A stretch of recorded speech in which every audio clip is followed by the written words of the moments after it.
सुनशेप की यह बात सुनकर विश्वामित्र जी बड़े ही चिंतित हो गए थे, परंतु धर्म के अनुसार राजा अम्बरीश ने सुनशेप को पुरुष पशु के रूप में खरीदा था, इसीलिए वह कुछ भी करने में असमर्थ थे।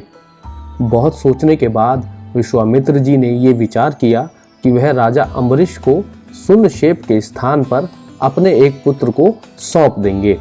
मात्र इसी प्रकार सुनशेप के जीवन को बचाया जा सकता है।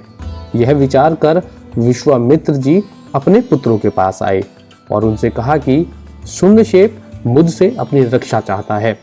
तुम लोगों में से कोई अपना एक जीवन देकर इसके जीवन और मेरे मान की रक्षा कर सकता है।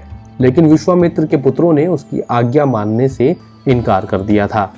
अपने पुत्रों की अवज्ञा से विश्वामित्र जी क्रोध से लाल हो गए थे और तब अपने पुत्रों को श्राप देते हुए ये कहा था कि तुम सब लोग भी वशिष्ठ के पुत्रों की भांति मुष्टिक जातियों में जन्म लोगे और 1000 वर्षों तक इस पृथ्वी पर रहोगे।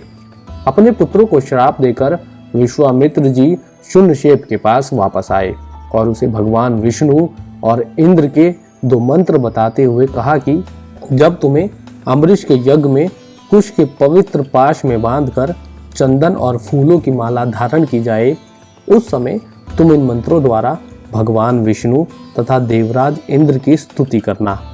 इससे तुम्हें मनोवांछित सिद्धि प्राप्त होगी। मामा विश्वामित्र के वह मंत्र लेकर सुनशेप राजा अम्बरीश के पास आ गया था। तब सुनशेप को पुनः एक पशु की भांति बांधकर राजा अम्बरीश के रथ पर बैठा दिया गया था और रथ अयोध्या की ओर चल पड़ा था। राजा अम्बरीश अयोध्या में जब अपनी यज्ञशाला के पास आए तब सुनशेप को एक पशु की भांति बांध दिया गया था और यज्ञ समाप्त होने पर जब सुनशेप की बलि देने के लिए उसे चंदन लगाकर फूलों की माला पहनाई गई तो सुनशेप ने अपने मामा विश्वामित्र जी द्वारा दिए गए मंत्रों से भगवान विष्णु और इंद्र भगवान की स्तुति करने लगा। सुनशेप की स्तुति के प्रभाव से भगवान इंद्र सुनशेप के सामने प्रकट हो गए और उससे कोई वर मांगने को कहा। तब सुनशेप ने भगवान इंद्र से अपने इस कष्ट से मुक्ति दिलाने की प्रार्थना की।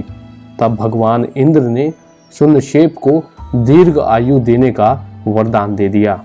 सुनशेप को दीर्घ आयु का वर मिलने पर राजा अम्बरीश भगवान इंद्र से बोले कि यदि ये मेरा पुरुष पशु दीर्घ आयु हो जाएगा तो मेरा यज्ञ कैसे सफल होगा। तब भगवान इंद्र ने राजा अम्बरीश को उनके यज्ञ का चुराया हुआ पशु देते हुए कहा कि तुम्हारा ये यज्ञ पशु मैंने चुराया था, इसकी बलि देकर तुम अपने यज्ञ का पुण्य फल प्राप्त करोगे। इतना कहकर भगवान इंद्र वहां से अंतर्ध्यान हो गए। तब राजा अम्बरीश ने सुनशेप को उसके बंधन से मुक्त किया और उनकी पूजा की तथा यज्ञ के पशु की बलि देकर अपना यज्ञ पूर्ण किया। महर्षि विश्वामित्र के जीवन की गाथा सुनाते हुए जनक जी के पुरोहित सतानंद जी ने श्री राम से कहा कि पुष्कर के तपोवन में विश्वामित्र जी ने 1000 वर्षों तक की तपस्या की थी।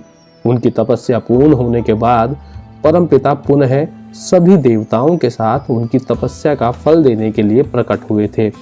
तब परमपिता ब्रह्मा जी ने विश्वामित्र जी से ये कहा था कि अब तक तुम अपनी तपस्या एवं शुभ कर्मों के प्रभाव से ऋषि हो गए हो, परंतु विश्वामित्र जी को ऋषि नहीं ब्रह्म ऋषि बनना था।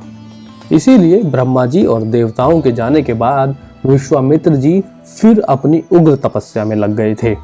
इस बार विश्वामित्र जी की तपस्या के जब कई वर्ष व्यतीत हो गए तो उनकी उस उग्र तपस्या को देखकर देवराज इंद्र चकित हो गए और ये सोचने लगे कि बार बार तपस्या करके विश्वामित्र जी कहीं वह शक्ति तो अर्जित नहीं करना चाहते जिससे वह मेरे इंद्रासन को प्राप्त कर सकें।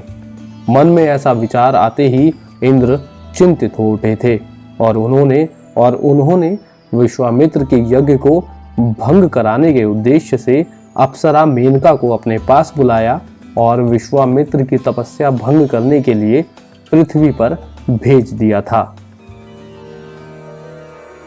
रामं नमामि।